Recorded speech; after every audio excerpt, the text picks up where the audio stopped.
त्या दिसांनी जिदेवाचें पास्क लागीं पावलोलें। जेजू येरुशलेमाक चडलो। देव मंदिरांत बोली, शेल्यो आनी पारवे विकताले ते आनी आपल्या वेपाराच्या मांडार बसलेले सावकार ताका सांपडले।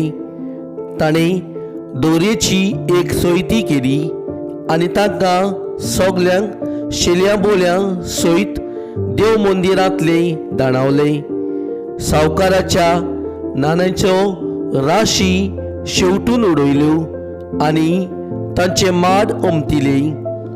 पारवे विकताले ताणें म्हणलें, हे सगळे हांगासरले काडात आनी म्हज्या बापाचें घर तुमी वेपाराचें घर करूं नाकात।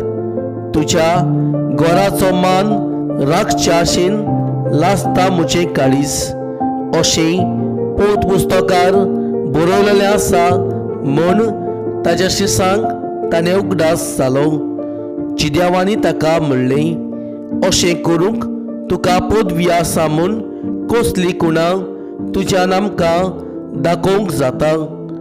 ताणें तांकां प्रतिपाल करून जेजून म्हणलें, हें देव मंदीर तुमी मोडात आनी 3 दिसांनी हांव तें नव्यान बांदून दितां। जिदेवानी ताका म्हणलें, हें देव मंदीर बांदूंक 44 वर्सां लागलीं आनी 3 दिसांनी तें तूं नव्यान बांदतलोय। पूण तो आपल्या कुडीच्या देव मंदिराची कबर करतालो। जेन्ना देवान जेजूक मेलेल्यांतलो पुनर्जिवंत केलो तेन्ना ताणें अशें म्हणलेलें म्हूण ताच्या शिसांक उगडास जालो आनी पोस पुस्तकाचेर आनी जेजून उलयलेल्या उतरांचेर तांणी भावाक दिवलो।